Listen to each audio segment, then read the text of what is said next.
देखिए, हमको पूरा विश्वास था कि सम्राट चौधरी अगर मुख्यमंत्री भी बनेंगे तो उनके सोच में कोई परिवर्तन होने वाला नहीं है।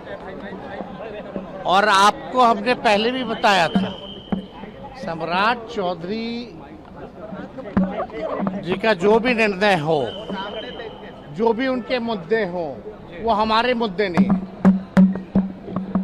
हमने पहले भी कहा था कि सम्राट चौधरी जी के बिहार सरकार का खजाना खाली है, कोई काम नहीं हो रहा, भ्रष्टाचार पे भ्रष्टाचार हो रहा है, रिशु जैसे मामले सामने आ रहे हैं, कोई कार्रवाई नहीं हो रही है, सत्ता में बैठे लोग उनको संरक्षण देने का काम कर रहे हैं, डेली हत्या, लूट, अपहरण और अपराधी जो है बेलगाम हो रखे हैं, नीट जैसे मामले, परीक्षाएं जो है, पेपर लीक हो रहा है, माताओं बहनों को अब तक 2 करोड़ रुपए का जो वादा किया था वो नहीं दिया गया, पेंशन लोगों का बंद है, विधायकों को, मंत्रियों को तनख्वाह नहीं मिल रहा है, कोई काम नहीं है। इसलिए ध्यान भटकाने के लिए जो आप कह सकते हैं कि जो राजनीति जो है सम्राट चौधरी जी की, ध्यान भटकाने के लिए इतना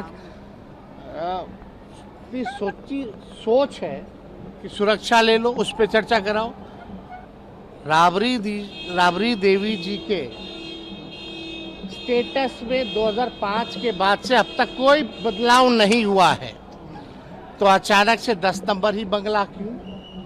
जो हमें जो बंगला अलॉट किया गया वही क्यों नहीं अलॉट कर दिया गया मंत्रियों को?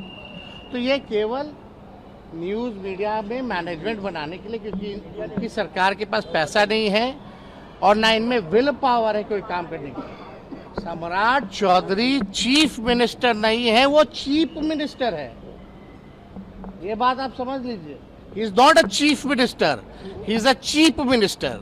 तो चीप राजनीति, नकारात्मक राजनीति और छोटी सोच के साथ, एक घृणा भाव के साथ वो राजनीति कर रहे। हम लोगों के लिए ना सुरक्षा मुद्दा है, ना घर मुद्दा है, और किसी के वजह से हम लोगों को नहीं मिला। हम नेता विरोधी दल है इसलिए हमको मिला था घर, अभी भी है। राबड़ी देवी जी पूर्व मुख्यमंत्री होने के साथ साथ नेता विरोधी दल है, उस नाते मिला था। लेकिन जो 5 नंबर भी ले रहा हो, सेंट्रल से भी सुरक्षा ले रहा हो, वो बड़ी बड़ी बातें क्या करेंगे लोग? रेवड़िया जैसे है वैसे ये लोग सुरक्षा बांट रहे हैं जिसको तिसको। खैर, इस पे हमको कोई टिप्पा टिप्पणी नहीं करना। किन किन लोगों का बंगला नहीं है यहाँ, जिसका कोई क्राइटेरिया नहीं बनता, जो एलिजिबल नहीं है, उसको भी घर दे रखा है लोग। तो ये सम्राट चौधरी केवल ध्यान भटकाने के लिए। भाई, महंगाई इतनी ज़्यादा हो गई, गैस की कीमतें बढ़ रही हैं, पेट्रोल डीजल की कीमतें बढ़ रही हैं, इस पे आप लोग बात कीजिए, बेरोजगारी पे बात कीजिए। तो इस पे कभी भी कोई भी बयान दिया गया है? कोई बयान नहीं दिया गया है। पाताल से अपराधी को ढूंढ लाएंगे, बालिका गृह मुजफ्फरपुर वाले को पहले टांगो ना भाई, कौन रोके हुए है? सृजन घोटाले वाले को टांगो ना, तुम क्यों नहीं टांग रहे हो? और ये जो रिशु का जो मामला है, इसमें कितने लोग, अधिकारी लोग फंसे हुए हैं, कौन बचा रहा है? क्या कार्रवाई हो रही है? क्यों नहीं टांग रहे ये लोग? ये राज्य सरकार केवल बचाव कर रही है अपराधियों का। तो इसलिए चीफ मिनिस्टर से कोई उम्मीद नहीं है।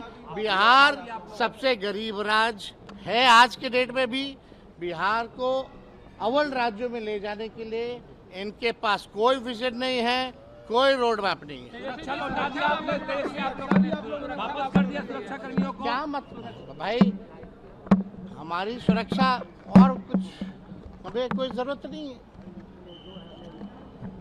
आप ले जाइए, आप रखिए, अपने पास रखिए, कोई मतलब नहीं है सुरक्षा की। बिहार की जनता है, देख रही है। और इनको अगर लगता है कि बिहार बहुत सुरक्षित राज्य है, तो पहले माताएं बहनों की रक्षा तो करें। बच्चियों के साथ गैंग रेप हो रहा है, दिन दहाड़े पटना में गोलियां चलती हैं, किसी पे कार्रवाई नहीं होता है।